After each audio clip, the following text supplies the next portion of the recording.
Casting couch ಅನ್ನುವಂಥದ್ದು ಈಗಲೂ ಇದೆ. ಒಂದು ಇಡೀ ಚಿತ್ರರಂಗನ ಒಂದು ಪ್ರೊಡ್ಯೂಸರ್ಸು ಡೈರೆಕ್ಟರ್ಗಳು ಕಂಟ್ರೋಲ್ ಮಾಡ್ತಾರೆ ಅಂತಂದರೆ, ಸೊ ಅಲ್ಲಿನ ವ್ಯವಸ್ಥೆ ಬಹುಶಃ ನಿಮ್ಮ ಗಮನಕ್ಕೆ ಏನಾದರೂ ಇದೆಯಾ? ಆ ಸಮಿತಿ ಬಗ್ಗೆ ನಿಮಗೆ ಎಷ್ಟು ಐಡಿಯಾ ಇದೆ ಅನ್ನೋಂಥದ್ದು? ಇಂಡಸ್ಟ್ರಿ ಅಂತ ಅಂದಾಗ ಒಂದು ಅಂದರೆ ನಮ್ಗೇನು ಗೊತ್ತಾ, ನಾವು ಒಂದು ಮುಖಪುಟ ಫ್ರಂಟ್ ಪೇಜಲ್ಲಿ ಇರ್ತೀವಿ, ಏನೇ ಮಾಡಿದರೂ ಗೊತ್ತಾಗ್ತೀವಿ ನಾವು. ಈ ಥರ ವಿಷಯಗಳು ಮೋಸ್ಟ್ಲಿ ಆಚೆ ಎಲ್ಲ ನಡೀತಾ ಇರ್ಬೋದು, ಗೊತ್ತಿಲ್ಲ. ಯಾಕೆಂದರೆ ನಾವೇ ನೋಡ್ತಾ ಇದ್ದೀವಿ, ಎವ್ರಿಡೇ ರೇಪ್ ಆಯಿತು, ಅಲ್ಲಿ ರೇಪ್ ಆಯಿತು, ಇಲ್ಲೇನೋ ಆಯಿತು, ಆ ಹುಡುಗಿ ಕಿಡ್ನಾಪ್ ಆದ್ಲು ಅಂತ ಬರ್ತಾ ಇದೆ.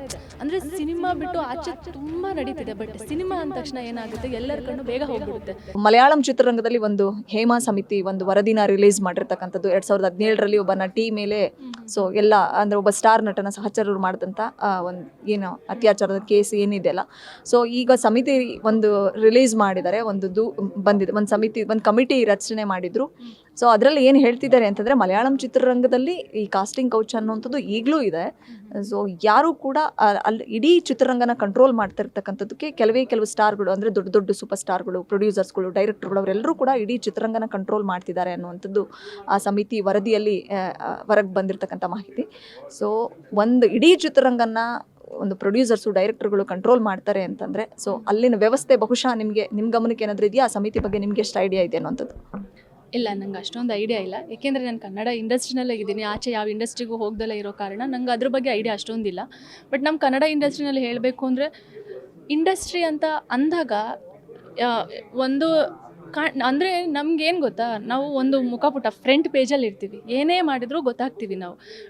ಈ ಥರ ವಿಷಯಗಳು ಮೋಸ್ಟ್ಲಿ ಆಚೆ ಎಲ್ಲ ನಡೀತಾ ಇರ್ಬೋದು, ಗೊತ್ತಿಲ್ಲ. ಯಾಕೆಂದರೆ ನಾವೇ ನೋಡ್ತಾ ಇದ್ದೀವಿ, ಎವ್ರಿಡೇ ರೇಪ್ ಆಯಿತು, ಅಲ್ಲಿ ರೇಪ್ ಆಯಿತು, ಇಲ್ಲೇನೋ ಆಯಿತು, ಆ ಹುಡುಗಿ ಕಿಡ್ನಾಪ್ ಆದ್ಲು ಅಂತ ಬರ್ತಾ ಇದೆ. ಅಂದರೆ ಸಿನಿಮಾ ಬಿಟ್ಟು ಆಚೆ ತುಂಬ ನಡೀತಿದೆ. ಬಟ್ ಸಿನಿಮಾ ಅಂದ ತಕ್ಷಣ ಏನಾಗುತ್ತೆ, ಎಲ್ಲರ ಕಣ್ಣು ಬೇಗ ಹೋಗ್ಬಿಡುತ್ತೆ, ಏನೇ ಆಗಲಿ. ಬಟ್ ನೀವು ಹೇಳಿದ ಪ್ರಕಾರ ಕಮಿಟ್ಮೆಂಟ್ಸ್ ಅದು ನಂಗೆ ಐಡಿಯಾ ಇಲ್ಲ. ಯಾಕೆಂದರೆ ನೀವು ಹೇಳಿದಾಗೆ ನಾನು ಅಪೂರ್ವ ಫಿಲಮಿಂದ ಲಾಂಚ್ ಆಗಿದ್ದು. ಯಾರೇ ಹೇಳಿದ್ರು ಓಕೆ, ಅಪೂರ್ವ ಫಿಲಮ್ ರವಿ ಸರ್ ಜೊತೆ ಲಾಂಚ್ ಆಗಿದ್ದಂಥ ಹುಡುಗಿ ಅಂತ ಹೇಳಿ. ಇವತ್ತಿಗೂ ಯಾವ ಸಿನಿಮಾ ಮಾಡಿದ್ರು ನನಗೆ ಆ ವಿಷಯದಲ್ಲಿ ಅಂತಲ್ಲ, ಬೇರೆ ವಿಷಯದಲ್ಲಿ ಮಾತಾಡೋಕ್ಕೂ ಭಯ ಪಡ್ತಾರೆ. ಆ ಒಂದು ರೆಸ್ಪೆಕ್ಟ್ನ ಉಳಿಸ್ಕೊಂಡಿದ್ದೀನಿ ನಾನು. ನಂಗೆ ಅದು ತುಂಬ ಖುಷಿ ಆಗುತ್ತೆ. ಕಮಿಟ್ಮೆಂಟ್ಸ್ ಇಲ್ಲ ಅಂತ ನಾನು ಹೇಳೋಕ್ಕೆ ಹೋಗೋದಿಲ್ಲ, ಇರಬಹುದು. ಏಕೆಂದರೆ ಹೊಸ ಹುಡುಗಿರು ಏನೋ ಕನಸು ಕಟ್ಕೊಂಡು ಬಂದಿರ್ತಾರೆ, ಬಣ್ಣದ ಮಾತುಗಳಾಡಿ ಕೆಲವು ಜನ ಇರ್ತಾರೆ, ಇಲ್ಲ ಅಂತಿಲ್ಲ. ಕೆಲವು ಜನ ಆ ಹುಡುಗಿರನ್ನ ಬೇರೆ ಥರ ಅಂದ್ಬಿಟ್ಟು ಆಫರ್ಸ್ ಕೊಡ್ತೀವಿ ಅದು ಇದು ಅಂತ ಹೇಳ್ಬಿಟ್ಟು ಮೋಸ ಮಾಡ್ತಾರೆ. ಬಟ್ ಏನಂದರೆ ಹುಡುಗಿರು ಅದ್ರ ಬಗ್ಗೆ ಯೋಚನೆ ಮಾಡಬೇಕು. ಸಿಕ್ತು ಏನೋ ಆಯಿತು ಅಂತ ಅನ್ನೋದಕ್ಕಿಂತ ಎಜುಕೇಷನ್ ಮುಖ್ಯ. ಹೆಣ್ಮಕ್ಳ ಲೈಫಲ್ಲಿ ಎಜುಕೇಷನ್ ಅನ್ನೋದು ತುಂಬ ಮುಖ್ಯ. ಇಂಡಿಪೆಂಡೆಂಟ್ ಆಗಬೇಕು ಇವತ್ತಿನ ಕಾಲದಲ್ಲಿ ಎಲ್ಲದಕ್ಕೂ. ಸಿನಿಮಾ ಅನ್ನೋದು ಎಲ್ಲರಿಗೂ ಹೊಲಿದು ಬರೋದಿಲ್ಲ. ಸಿನಿಮಾ ಅನ್ನೋದು ಒಂದು ಕಲೆ, ಕೆಲವು ಜನಕ್ಕೆ ಮಾತ್ರ ಆಯ್ಕೆ ಮಾಡ್ಕೊಳ್ಳುತ್ತೆ.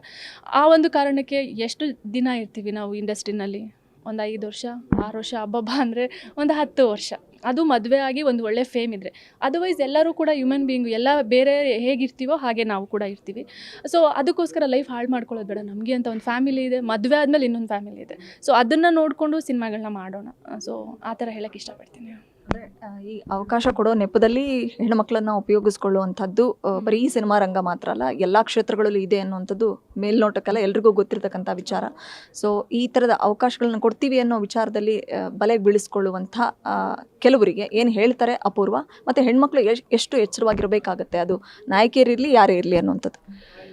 ಅದು ತುಂಬ ದೊಡ್ಡ ತಪ್ಪು. ಯಾಕೆಂದರೆ ಒಂದು ಸಿನಿಮಾ ಮಾಡ್ತೀವಿ, ಅದಕ್ಕೆ ಒಂದು ಆಪರ್ಚುನಿಟಿ ಕೊಡ್ತೀವಿ ಅಂತ ಹೇಳ್ಬಿಟ್ಟು ಕರೆದು ಮೋಸ ಮಾಡೋದು, ಅದು ಅವರಿಗೂ ಮೋಸ. ಬಿಕಾಸ್ ಕೆಲವು ಜನ ಇವಾಗ ಆಚೆ ಏನು ನೋಡ್ತಾ ಇದ್ದೀವಿ, ಹುಡುಗಿರ್ಗಳನ್ನ ಹಾಗೆ ಮಾಡಿದ್ರು, ಹೀಗೆ ಮಾಡಿದ್ರು. ಸೇಮ್ ಇಲ್ಲೂ ಕೂಡ ಅದೇ ಜನಗಳನ್ನ ಹುಡುಗಿರನ್ನ ಟ್ರ್ಯಾಪ್ ಮಾಡಿಬಿಟ್ಟು ಇದು ಮಾಡ್ತಾರೆ. ಬಟ್ ಪಕ್ಕಾ ಸಿನಿಮಾದವರಾಗಿರಬಹುದು, ಕನ್ನಡ ಬಗ್ಗೆ ಗೊತ್ತಿರೋರು ಯಾರು ಈ ಥರ ಮಾಡೋಕ್ಕೆ ಹೋಗಲ್ಲ. ಯಾಕೆಂದರೆ ಎಲ್ಲರಿಗೂ ಒಂದು ಏನಂತಾರೆ, ಮನುಷ್ಯತ್ವ ಅನ್ನೋದಿರುತ್ತೆ. ಇದಕ್ಕೋಸ್ಕರ ಲೈಫ್ನ ಹಾಳು ಮಾಡಬಾರ್ದು ಯಾವ ಹುಡುಗಿರು ಕೂಡ.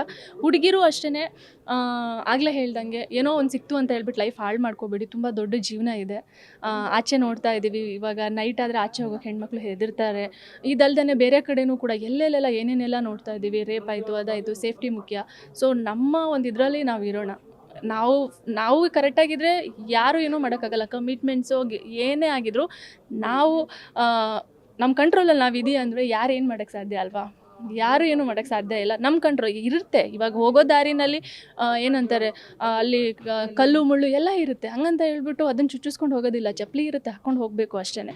ಸೊ ಅದೇ ಥರ ಕೂಡ ಈ ಥರ ನಾವೊಂದು ಇಂಡಸ್ಟ್ರಿಲಿ ಇದ್ದೀವಿ, ಇಲ್ಲ ನೀನು ಮೆಡಿಕಲ್ ಸ್ಟೂಡೆಂಟೋ, ಇಂಜಿನಿಯರ್ ಸ್ಟೂಡೆಂಟೋ, ಇಲ್ಲ ನೀನೊಂದು ವೈಫು, ಏನೋ ಆಗಿದ್ರೂ ಕೂಡ ಈ ಥರ ಇರ್ತಾರೆ, ಅಲ್ಲೊಂದು ಇಲ್ಲೊಂದು. ಎಲ್ಲ ಜನಗಳು ಹಾಗಿರಲ್ಲ. 99% ಒಳ್ಳೆ ಜನ ಇರ್ತಾರೆ. 1%ಇಂದ ನಮ್ಮ ಸಮಾಜ ಈ ಥರ ಹಾಳಾಗ್ತಿದೆ ಅಷ್ಟೇ. ಅದಕ್ಕೆ ತಲೆ ಕೆಡಿಸ್ಕೊಳ್ದೆ ನಾವು ಮುನ್ನುಗ್ಗಿದ್ರೆ ಎಷ್ಟೊಂದು ಜನ ಹುಡುಗಿರು ಏನೇನೆಲ್ಲ ಸಾಧನೆ ಮಾಡಿದಾರಲ್ವಾ, ಎಲ್ಲರೂ ಹಾಗೆ ಮಾಡ್ಕೊಂಡು ಬಂದಿರಲ್ಲ. ಏನೋ ಒಂದು ಅವರಲ್ಲಿ ಇರುತ್ತೆ ಆಪರ್ಚುನಿಟಿಗಳು ಸಿಕ್ಕಲಿ, ಏನೋ ನಾವು ಒಂದು ಮಾಡ್ತೀವಿ ಅಂತ ಹೇಳ್ಬಿಟ್ಟು ಹುಡುಗಿ ಲೈಫ್ ಹಾಳು ಮಾಡ್ಕೊಳ್ಳೋ ಬದಲು ಸೊ ನಮ್ಮಲ್ಲೇ ಒಂದು ನಾವೇ ಧೈರ್ಯವಾಗಿ ಒಂದು ಓದೋಣ, ಅದರಿಂದ ಮುಂದೆ ಬರೋಣ.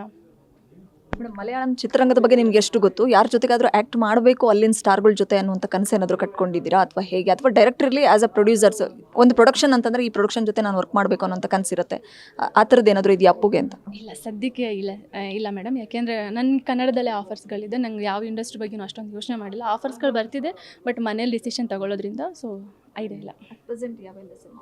ಅದೇ ನಂದು ಇವಾಗ ರಾಣಿ ರಿಲೀಸ್ ಇದೆ 12th, ಆಮೇಲೆ ಸೂತ್ರಧಾರಿ ಆಗಿರ್ಬೋದು, ಸೂರ್ಯ ಲವ್ ಸಂಧ್ಯಾ, ಈ ಥರ ಇದೆ. ಥ್ಯಾಂಕ್ ಯು ಸೊ ಮಚ್, ಒಳ್ಳೆಯದಾಗಲಿ. Thank you so much. ಇದಿಷ್ಟು ನಟಿ ಅಪೂರ್ವ ಅವರ ಮಾತುಗಳಾಗಿತ್ತು. ಬೆಂಗಳೂರಿನಿಂದ ಕ್ಯಾಮ್ರಾ ಪರ್ಸನ್ ಪಂಪಾಪತಿ ಜೊತೆ Vishalakshi, entertainment bureau, guarantee news.